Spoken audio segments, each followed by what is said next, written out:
Good morning, everyone. So before I get into this, I wanted to do this real quick. Can everybody just get in? I want to do a selfie real quick, please.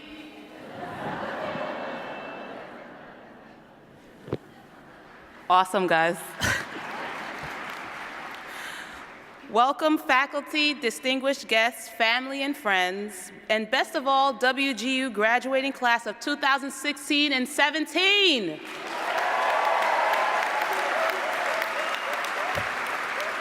This part of our journey has ended, and what a better way to celebrate the start of a new one. We rock. As I tried to wrap my mind around the words that I could deliver to describe my journey, only these words came to mind: standard at best. Those three words would be the one consistent factor throughout my adolescent years at home. Raised in a conservative Haitian American household, the expectations for academics were set: be the best or be nothing. Although there were many victories, I could always do better, be better. Or at least that was what my perception was. Standard at best. They would be the invisible words branded onto me as the 19-year-old pregnant college dropout, haunting me, the best achievement I could hope to obtain as a single mother working 2 jobs. A statistic. Already defined, I should only hope for the ability to raise my daughter to not end up like her standard at best mom. I mean, standard at best. It's not so bad, right? If I could aim to be standard, I could have a normal life after all. No? That should be okay. Yes? No.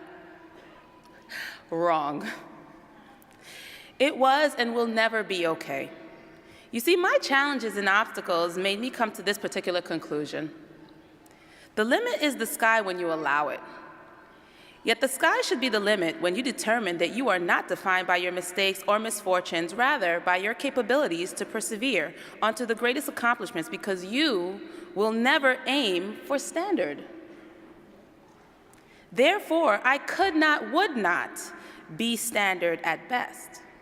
A licensed practical nurse at the age of 18, I would successfully complete my associate's degree in nursing at 27, become the youngest clinical manager in my region at 28, obtain my bachelor's degree in science for nursing at 30, become the first director of operations overseeing 9 hospital programs throughout the Metro New York region at 31, and now my MBA at 34.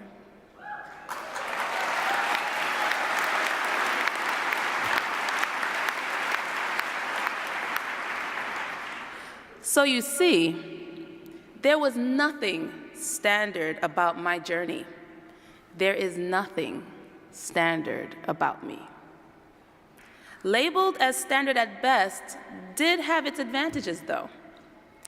No longer allowing myself to feel uncomfortable without the lack of minority female representation in executive leadership roles, I decided to be the change that I wanted to see. As the founder of the Nutrescence Network, a nonprofit organization created to empower women into taking on executive positions in healthcare, corporate organizations, and entrepreneurial enterprises, I aimed to revolutionize the world with minority females that would impact the culture of health within our communities. Developing into the leader that stands before you today, I was able to utilize the tools acquired from WGU and turn my resentment from a perceived standard at best life into an eternal fire of opportunity for others. I decided to create the voice that I was once told that I did not have. And in return, it offered me the opportunity to create voices for those who are believed to be voiceless. So my question to you today is this: what are your limits in the future? Clearly, we each went through our own hurdles, obstacles, barriers, dilemmas, etc. Yet what makes us not so standard? Is it the fact that we each have proven to be able to take on the challenges head first despite the odds against us? Could it be the long hours and restless nights studying and prepping for our courses? Or maybe it's the APA formatted 1-inch margin with abstract and head runner and reference list in which we love so much.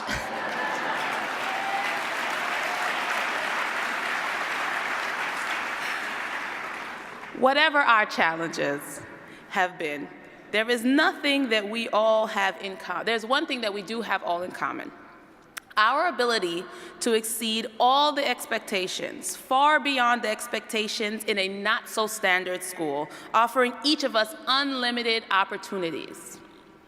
We, as WGU graduates, have demonstrated that we define our limits, not others, not our mistakes, but us, you and I.